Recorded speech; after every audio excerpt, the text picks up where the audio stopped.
So I've been chatting already to this lovely lady, Dr. Marcia Martin. She is, I'm going to get it right, a spiritual empowerment counselor. And she lives in Los Angeles. And we've been chatting already, and it's just so nice to catch up with her. We've been putting the world to rights a bit already. But I want to hand over to you, Marcia, and please tell the audience much more about you. Absolutely. Thank you for having me. And as you said, I have been enjoying our chat so far. And what we were talking about is really what I do best, and that is helping people to recover from abuse and trauma. And the thing that I think is most significant about that is that you can look back and ask yourself, how did I get here? But the path getting there is not clear.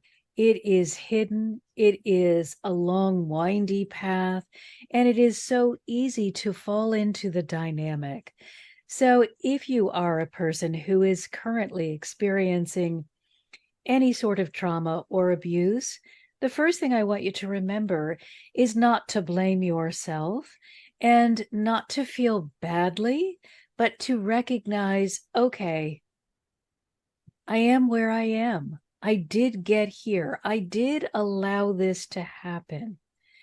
And now I can choose for something different to start beginning. So, when you are taking responsibility for ending up in a traumatic or abusive relationship, you're not doing it so that you can feel badly. You're doing it so you can recognize that you are powerful enough to have gotten yourself in the situation. Therefore, you are powerful enough to get yourself out. So let's never assign blame, just responsibility. Oh, I think that's so right, because I think I've been in an abusive relationship, and I just kept saying to myself, how could I, an intelligent woman, how could I get into this situation? What is wrong with me?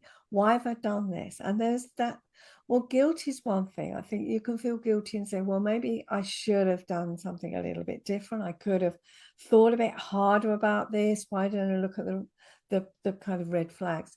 But that shame that's attached to it, which I don't think is appropriate. It's not, and it's not good for us at all. It's just going to keep you buried in that relationship for longer because at early on in the relationship, you probably were saying to yourself, this doesn't feel quite right.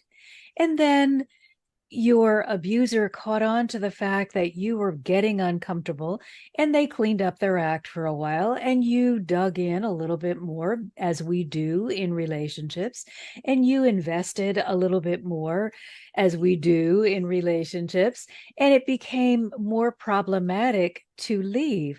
So it isn't that you just were completely out to lunch as you walked into this relationship. It was that what you were offended by kept getting walked back again and again and again.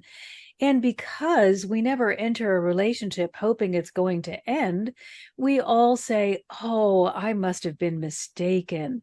Oh, they didn't mean that. Let me give that person another chance. And then we get extremely invested. We start really owning our desire for this relationship to continue.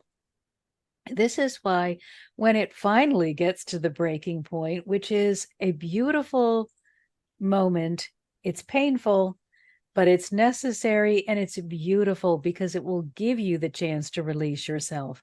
But when it finally gets to the breaking point, you cannot use the wisdom that you have gained through the experience and say, why didn't I know that going in? Well, you'd never encountered it before. You hadn't understood how you would react to certain stimuli. Now you do know.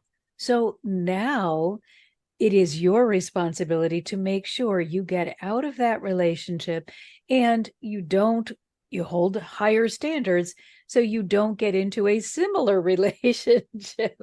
But you certainly can't go back and say, Gosh, I have a history of abuse or trauma in my childhood, so it felt very familiar to me when this guy or girl started doing these things that were a little off, but were part of my normal everyday experience growing up or part of my other relationships. We have to remember that when we normalize something because we have encountered it for a period of time, Yeah. we're not going to recognize it as abnormal until something comes to shake us up. We're going to just keep going, keep going, keep going, investing more and more and more until something comes that is so different or so unnerving that we will actually be able to stop, take a breath, and say, whoa, how did I get here? And that's when we can't add in that, and I'm an intelligent woman, or I should have known better. That's when we got to keep that out, because that conversation is going to keep you stuck. For myself, I had that conversation 10 years before I was willing to look at the fact that I needed to leave. So Yeah, it's all sorts of things hold us, don't they? There is that fact. Well, yeah, the guilt and shame. There's loyalty. There's the feeling of, well, it must be me. I've got to try harder. You're nodding your head, so you're recognizing this one too, and all of the things. I'm so embarrassed. I can't tell friends and family that. Oh, yes. Yes. That's another one. And let's remember too, the abuser is as invested in the relationship as you are. They want you to stay. So they are going to do things that will alleviate the pain for a short period of time so that you will stop complaining or stop noticing the abuse. They'll change up their tactics. They might go dormant or they may become much more subtle, and they will encourage you not to engage with those friends and family that may notice that you are not okay. So it's not just you in the relationship. It's not just you that really was conned. It is you and then a whole conflagration of events that are continuing to help you stay where you are. However, as always, we got to take responsibility for the fact that we allowed it to continue. We agreed to ignore what was going on, or we talked ourselves into staying long past what should have been an exit point. And we take responsibility not to blame or shame ourselves, but so that we can understand that we are powerful creators. We can create a better life for ourselves. Certainly for myself, when I stayed and stayed and stayed, my conversation was, I can't do this without this other person. They are the one that is holding this very rickety life together. So I had given all of my power to the other person and then kept telling myself that I was powerless. And this really reinforced I cannot leave. And that's why I want everybody to recognize you're powerful, whether you are recognizing it or not. You're just not using your power in the best way possible. I was using my power to stay stuck. Yeah, and I when you were talking there, and I was thinking back, because this was decades ago now, but thinking back to that situation, I just felt it, for me, I didn't feel I was able to get a breath, because it was 1 minute there was an abuse, and the abuse, I mean, it wasn't physical abuse, but it was emotional and verbal abuse. And it would be, there would be kind of something abusive said, and then I would respond or react, and then it just felt like it. And then, as you say, it would be the reparation on their part, and they would try harder, and they'd expect me to try harder, and it just felt like I felt like a whirling dervish, that kind of being. Yes, and let's remember, I haven't they got are they're think. busy manipulating it so that, when they see you out of breath or sort of spinning, Yeah, confused, they will use that confusion to insert even more of this emotional mental abuse to make sure that you are really on board with, Wendy, you really don't have much to offer, or you're lucky that you're with me because nobody else would want you. They are using these kinds of manipulations when they see that you're off balance. yeah, So again, you're not in this alone. They are pushing you in the direction that they want you to go. What I want you to remember is you are powerful. And just because they're pushing you, you don't need to allow them to send you off in the direction they want to go. yeah, You need to, even in the midst of this, take that deep breath, ground yourself, remind yourself, I am powerful, and make the choice that is for your highest good. And recognize it's probably next to impossible to do this by yourself. So reach out to a counselor. A friend won't know what to say or do. And a friend may say, oh my gosh, I can't believe you're staying in that relationship. The friend may add frenetic energy to your already confused energy yeah, because they're scared for you. yeah. So seek out a counselor, someone who has the training and the experience to be able to hold you steady and help you make informed choices. Yeah. Yeah. And I think that's so true because friends, they may watch from the outside, but you're probably covering up anyway. You don't Yes. know Oh, what yes. to I'm do. sure I never They told the know. truth. No. And then they could see snippets, but they don't know, they don't want to interfere. They feel that it's not their place or they're worried about it. And I think you're so right. When you do tell them, they don't know what to do or what to say. So yeah, that was my experience. And I think experience of so many other, I'm going to say men or women, because it can happen either way, let's face it. And it, Yes. We hope both happen to be women, but there are just as many men who are in this situation. And yeah, it doesn't matter what the uh, what kind of relationship you are in. This is not specific to a specific or a certain kind of relationship. It is across the board. And it doesn't just happen to good people or bad people. Everyone can be subject to abuse or trauma.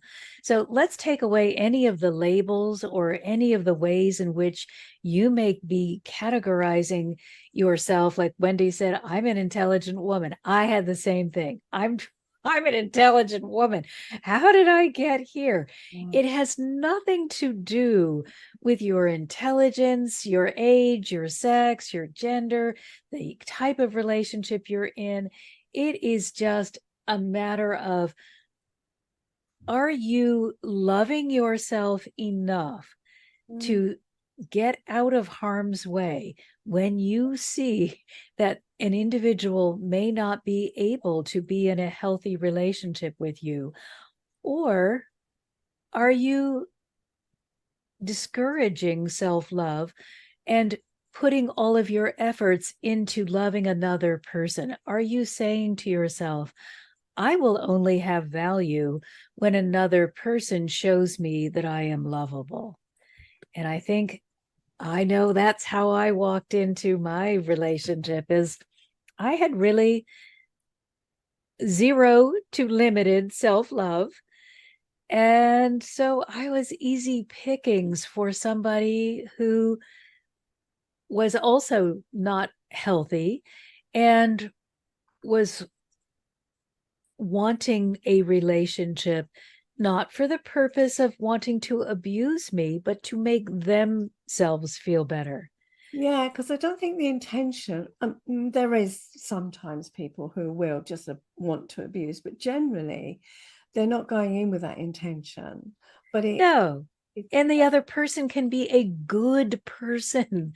yeah, It's not so cut and dry, but no, they're going to be confused or they're going to have their own issues. yeah, So you must make sure that you present yourself as a self-loving being mm, before you enter into any relationship, yeah, so that if somebody were to say something to you or do something to you that is not acceptable, you are able to say,